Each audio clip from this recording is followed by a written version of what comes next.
Assalamualaikum warahmatullahi wabarakatuh. Halo teman-teman, perkenalkan nama saya Suci Sukmiawati. Saya adalah host baru dari Berbincang Santai.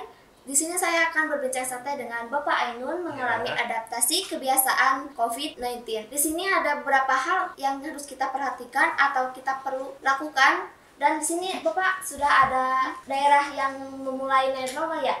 Istilahnya kenormalan baru. Ada juga KB ya Pak, adaptasi kebiasaan baru.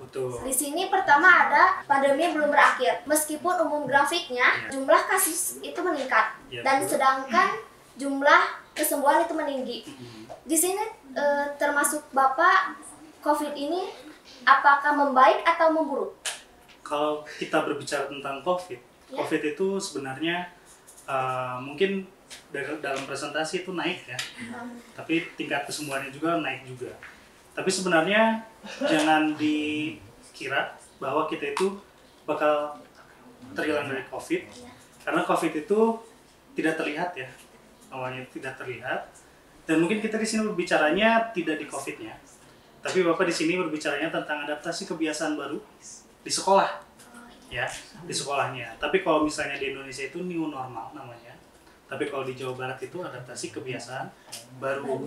Nah, untuk gimana sih caranya kita ya sebagai warga sekolah, tentunya Suci sebagai siswa gitu, dan Bapak sebagai guru, ketika Bapak pergi ke sekolah itu harus seperti apa gitu. Ya, jadi adaptasi kebiasaan barunya itu mungkin di ranah sekolahnya seperti itu. Jadi kalau misalnya kita nih, kalau berangkat ke sekolah atau mau bekerja, kalau mau ke belanja-belanja kayak gitu, kita harus memakai masker wajib kan? Iya, itu kan masker udah wajib ya. Bahkan sekarang itu ada sanksinya, betul ya? Iya, betul. Kalau misalnya terkena oleh petugas, bakal didenda 100.000 ya. Nah gitu, untuk di sekolah juga seperti itu. Di sekolah khususnya di Seman 2 Padalarang, sudah banyak sekali tersedia fasilitas untuk mencuci tangan. Nah, iya kan, menjadi yang panjang ya. Bagi yang belum ke sekolah, nanti kalau ke sekolah bisa dilihat ya. Suci udah ke sekolah kan? Udah, barusan disuruh di pengecekan sebelum masuk pengecekan sekolah. Terus disuruh cuci tangan, jangan lupa memakai masker. Nah gitu. Kalau misalnya nggak pakai masker, sama satpamnya gimana ya? Disuruh pulang lagi ke rumah. Ya, jadi misalnya kalau para siswa, kalau ada keperluan untuk ke sekolah, silahkan untuk memakai alat pelindungnya, masker, ya, terus nanti dicek suhu, setelah masuk cuci tangan, dan nanti juga bakal harus menyediakan hand sanitizer ya, pribadi. Suci sudah menyediakan hand sanitizer? Ya, alhamdulillah dibawa kemana-mana kok Pak. Ya, bagus. Dan juga mungkin ya, untuk sekarang kan belajarnya belajar online. Ya, daring gitu. Daring itu merupakan adaptasi kebiasaan baru juga, Suci. Iya. Kenapa? Karena kan di sekolah nggak boleh ada kerumunan ya, betul ya? Betul. Harus jaga jarak. Harus jaga jarak. Dan nanti misalnya kalau ke sekolah pun siswanya tidak akan sebanyak yang sebelumnya. Ya. Jadi itu sangat meminimalisir terjadinya atau terinfeksinya COVID di kalangan siswa. Sangat membutuhkan sekali ya Pak di sekolah. Iya, betul. Lalu setelah itu adaptasi kebiasaan baru untuk para siswa. Selain belajar daring, mereka juga mungkin sekarang harus berpikir kreatif. Kenapa harus berpikir kreatif? Karena di masa pandemi ini mungkin siswa sama seperti kayak Suci harus kreatif. Di rumah itu harus seperti apa? Ya, nggak akan mungkin kan kalau di rumah itu cuma tidur. Diam doang ya, harus ada aktivitas yang lain. Nah, mungkin aktivitas Suci sehari-hari seperti apa? Aktivitas sehari-hari Suci kebersihannya harus dijaga gitu kan. Harus gimana ya? Jadi kita itu harus punya aktivitasnya harus jangan terlalu berlebihan lah. Sekarang kan COVID-19 nih sekarang. Harus memakai masker kemana-mana. Kalau misalnya kita ada kegiatan perkumpulan, jadi diusahakan jangan terlalu berdekatan aja. Berarti kalau untuk kehidupan sehari-hari beberes tetap ya? Iya, cuci piring ya, beberes. Mengerjakan tugas tetap? Selalu itu dari pagi sampai sore. Nah, ditambah lagi dengan kita harus mempunyai jiwa entrepreneurship, ya. Gimana caranya kita mempunyai jiwa tersebut? Kita harus kreatif yang pertama. Sekarang kan banyak ya yang membutuhkan masker. Banyak sekali. Ya kan? Terus banyak juga yang membutuhkan hand sanitizer. Ya, masker. Ya. Nah, di situ kita bisa tidak berpikir bagaimana caranya supaya kita dapat keuntungan dari hal tersebut. Contohnya bisa berjualan online masker. Ya, berjualan produk-produk lain. Nah, iya, menjual produk-produk lain yang mungkin dibutuhkan oleh yang bisa para manusia pada saat COVID-19 ini. Seperti itu sih. Ya. Ya, oke teman-teman, itu yang pertama. Sekarang yang kedua kita bahas tetap batasi aktivitas. Di sini maksudnya kalau misalnya kita nih keluar, kita harus aktivitas tuh dibatasi dengan jaga jarak. Kalau misalnya Mas bertemu sama orang lain, Ya kayak gini, kayak kita. Kayak Kita ya? kan bincang santai gitu ya. Bincang santai itu kalau misalnya tidak ada COVID mungkin kita bisa berdampingan gitu ya. Ya, 1 Tapi meter. kan sekarang 1 meter ya. Bisa Adalah. diukur di video kalian ya, ada jarak 1 meter. Nah, ini ketika di sekolah pun seperti itu sama. Ya. Ya, jadi kalau petugas sekolah atau guru-guru kalau melihat kumpulan-kumpulan siswa itu ditegur. Ya, ditegur dengan maksud kebaikan gitu ya.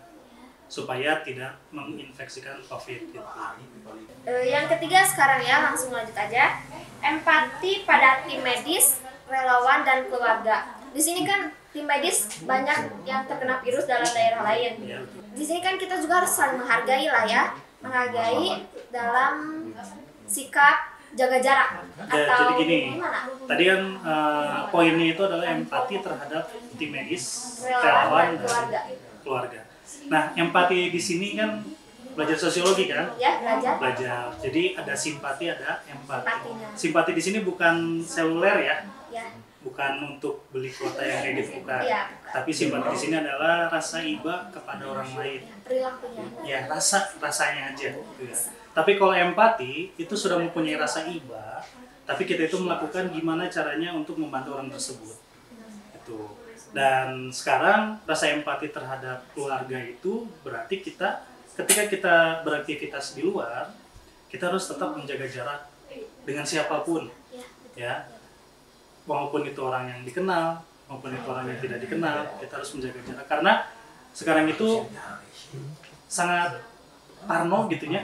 Tahu kan parno ya? Ya, Parno gitu ya. Ketika mendengar orang bersin, haji, corona gitu kan ya. Nah, itu dan juga kita kalau kita menjaga hal yang seperti itu, kita juga membantu para perawat dan dokter-dokter juga. kalau yang keempat nih, yang terakhir ya. Di sini ada ikuti berbagai aturan baru dalam pemerintah kan peraturan baru ya Pak ya. Ya. Di sini kita kan harus menaatinya ya. Apa kita harus melakukannya? Apa enggak? Ya harus dong. Ya harus ya. Ya kan pemerintah itu kan mikir. Ya, Mikir itu kan mahal. Benar nggak? benar ya. Ya. Jadi ketika pemerintah melakukan peraturan atau membuat peraturan untuk menanggulangi COVID ini, gitu ya. Kalau Bapak dengar itu peraturan sekarang itu ketika tidak memakai masker itu bakal didenda 100.000 dan itu sah ya peraturannya.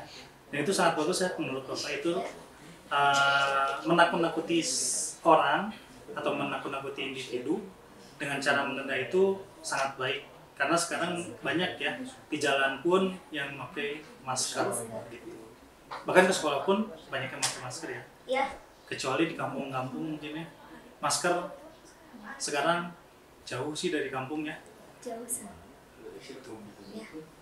Oke, dari kesimpulan 4 ini, dari adanya adaptasi baru, kita harus menjaga jarak dengan seperti kita ini 1 meter. Jadi kita harus selalu pakai masker dengan adaptasi baru ini dalam COVID-19.